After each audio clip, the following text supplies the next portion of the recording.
नमस्कार दोस्तों, मैं रविंद्र रावत आप सभी का स्वागत करता हूं मेरे YouTube चैनल में।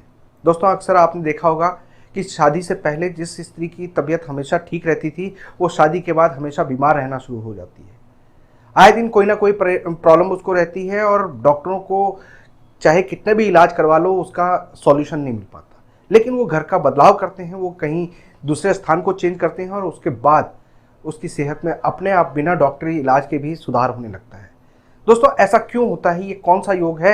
आज इस बारे में हम चर्चा करेंगे। लेकिन दोस्तों, उससे पहले मैं आपको याद दिला देना चाहता हूं कि अगर आपने अभी तक हमारे चैनल को सब्सक्राइब नहीं किया है तो प्लीज़ पहले उसे सब्सक्राइब करें और बेल बटन को जरूर दबा दें, ताकि हमारे द्वारा जो भी वीडियोस बनती हैं उसकी नोटिफिकेशन आपको टाइमली मिलती रहे।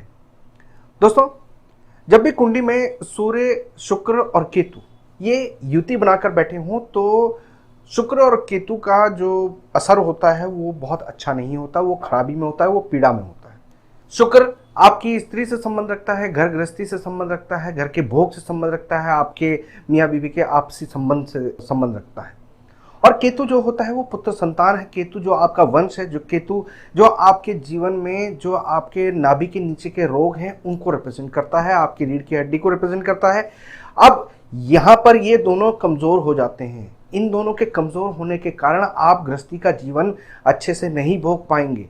इस योग के कारण आपको संतान का सुख परिवार में कम मिल पाता है, बहुत परेशानी से आता है। आप बहुत कोशिश करते हैं लेकिन उसका आपको लाभ नहीं मिल पाता।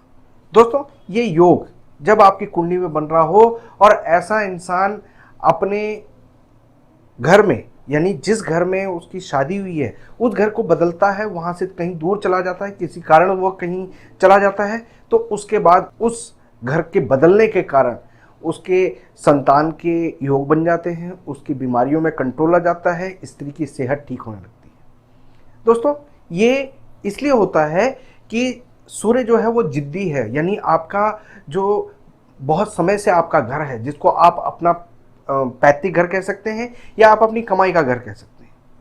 लेकिन जब यहाँ पर शुक्र और केतु आ जाते हैं, यानी किसी की कुंडली में ये योग बन रहा हो और जैसे ही उसकी शादी होती है तो शुक्र और सूर्य का मेल हो जाता है और वहाँ पर शुक्र की पीड़ा या शुक्र को परेशानी आनी शुरू हो जाती है। शुक्र यानी आपका जीवन साथी।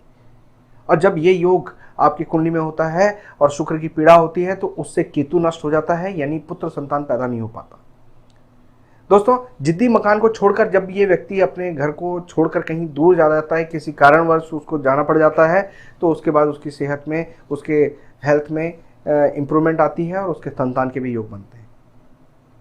जब ये कुंडली के पहले घर में हो तो ये खास तौर पर ये काम करता है, ये योग अपना असर दिखाता है। ऐसा इंसान अपने जिद्दी मकान को जैसे ही छोड़ता है, अपने पुश्तैनी मकान को जैसे ही छोड़ता है, उसके बाद उसके संतान के भी योग बन जाते हैं और उसके जीवन साथी की सेहत में भी इम्प्रूवमेंट आती है, घर की स्त्रियां स्वस्थ होनी शुरू हो जाती हैं। जब ये कुंडली के सेकंड हाउस में हो तो उसको अपने जिद्दी घर से हटने के बाद तो राहत मिलती है, लेकिन उसका संबंध बना रहना चाहिए। वो जब भी तीर्थ में जाता है, धार्मिक स्थानों पर जाता है, तो उसका ये योग उसके लिए बेहतर असर करता है। दोस्तों, जब ये कुंडली के थर्ड हाउस में हो तो ऐसे इंसान को हमेशा ध्यान रखना चाहिए कि वो अपना चरित्र किसी भी तरह से खराब ना करे, नहीं तो उसके लिए नेगेटिव असर देगा, उसको उसकी पत्नी की सेहत के लिए खराबी देगा और उसकी रीढ़ की हड्डी में प्रॉब्लम दे देगा। कुंडली के फोर्थ हाउस में ये योग बन रहा हो तो मानसिक परेशानियां बहुत ज़्यादा बनती हैं, अपने घर से वियोग बनता है और संतान जो है वो 34 की उम्र के बाद प्राप्त होती है। जब ये कुंडली के पांचवें घर में होता है तो यहाँ पर ये योग आपके लिए काफ़ी बेहतर होता है। लेकिन ऐसा इंसान अगर लव मैरिज कर ले तो उसके जीवन साथी के हालात बहुत ज़्यादा खराब होते हैं, यहाँ तक कि संबंध विच्छेद भी हो जाते हैं। कुंडली के सिक्स्थ हाउस में ये योग ज़्यादातर पत्नी की सेहत खराब करता है, पत्नी के साथ अलगाव की स्थिति पैदा करता है। दोनों के विचारों में जो पहले बहुत अच्छे बन रहे थे वो धीरे धीरे दूर होने शुरू हो जाते हैं, उनके विचारिक मतभेद बहुत ज़्यादा पैदा हो जाते हैं। छोटी छोटी बीमारियां, स्किन रिलेटेड दिक्कत या एलर्जी, इस तरह की चीज़ें उनके साथ बहुत ज़्यादा हो जाती हैं। दोस्तों, जब ये कुंडली के सेवंथ हाउस में हो तो अधिक भोग करना आपके लिए नुकसानदायक हो जाता है। दिन के समय भोग करना आपके लिए नुकसानदायक हो जाता है। ये कुंडली के एट्थ हाउस में हो तो अपने जीवन साथी की सेहत के बारे में आपको ध्यान रखना चाहिए, उसकी हर छोटी बात पर ध्यान रखना चाहिए। अगर आप अपने जीवन साथी को यहाँ पर दुखी करते हो तो आपके लिए वो बहुत ज़्यादा घातक हो जाता है और आप अपने काम धंधे में भी नुकसान खाते हो और उसका नेगेटिव फल आपके जीवन में पड़ता है।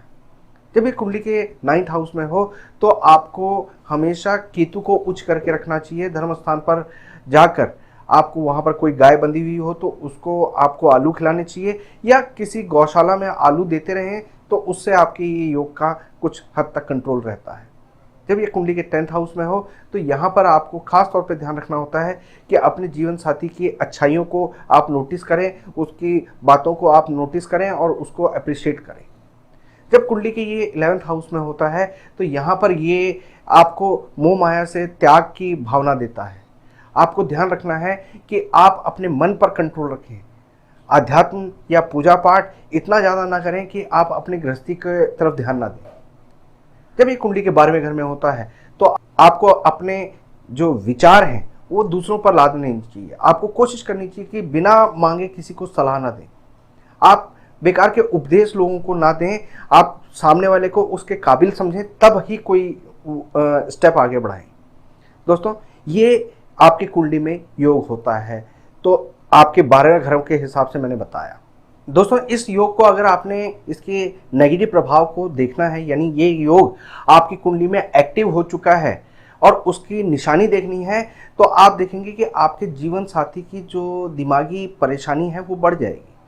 जो दिमाग है वो एक प्रॉपर ढंग से जो चलना चाहिए, एक नॉर्मल इंसान की तरह चलना चाहिए, वो नहीं ठीक से नहीं चलेगा। सर दर्द की शिकायत, दिमागी परेशानी, फिट्स पड़ना या सोच में नेगेटिव थॉट्स आना, डिप्रेशन की स्थिति आना, इस तरह की स्थितियों से आपके जीवन साथी की हालत खराब हो गई। खासकर जो स्त्रियां हैं वो ज़्यादा परेशान रहेंगी बजाय पुरुषों के। लेकिन अगर आप इस घर का त्याग कर देते हैं, यानी अपने पुश्तैनी घर को आप छोड़कर किसी नए घर में नया घर खरीद कर वहाँ पर चले जाते हैं, तो इस योग से आपको मुक्ति मिलती है। मगर इस योग को ठीक करने के लिए सबसे उत्तम उपाय यही है कि आप हमेशा गाय की सेवा करते रहें, गौशाला में जाकर वहाँ पर कुछ समय बिताएं। जितना आप गौशाला में अपना योगदान देंगे उतना आपका ये योग कंट्रोल में आएगा, आपके लिए नेगेटिव फल नहीं देगा। दूसरा, आपको कोशिश करनी चाहिए कि आपके जीवन साथी की जब भी सेहत खराब हो रही हो तो उस समय पर आप नीले फूल का उपाय जरूर करें। यानी एक नीले फूल को अपने जीवन साथी के सर से एंटी क्लॉक 7 बार वार के और उसको कहीं वीरान स्थान पर दबाना चाहिए। जब आप ये करते हैं तो आपके काफ़ी चीज़ों में सुधार आता है। दोस्तों, आपको यहाँ पर ध्यान रखना पड़ेगा कि आप अपने घर के इंटीरियर को नीला ना करें। आपके घर में आप जितना भी हो सके नीले कलर को अवॉइड करें, अपने पहनावे में अवॉइड करें और अपने जीवन साथी के आंखों पे काजल लगाना, आंखों को लाइनर लगाना, इन चीज़ों की आदत को थोड़ा सा कंट्रोल करवाएं। अगर आप पुरुष हैं तो आप अपनी उंगलियों के नाखून ना बढ़ाएं, उनको नेल पेंट ना लगाएं। और अगर आप स्त्री हैं तो आप अपनी आंखों को ज़्यादा सजाएं नहीं। तीज त्यौहार के अलावा आपको ज़्यादा अपनी आंखों पर ध्यान नहीं देना है। और कोशिश करें कि आप अपने बाल ना कटवाएं। जितना हो सके इन बातों का ध्यान रखेंगे, नीले रंग का परहेज करेंगे तो इस योग का नेगेटिव प्रभाव आपके लिए काफ़ी हद तक कंट्रोल में रहेगा। दोस्तों, जब भी आपकी पत्नी की सेहत बहुत ज़्यादा खराब हो रही हो तो ऐसे में एक सोने की तार में आप, सोने के क्लिप में या सोने की तार में आप एक मूंगा जड़वा कर उसको पत्नी के बालों में लगाएं, उससे आपको लाभ मिलेगा।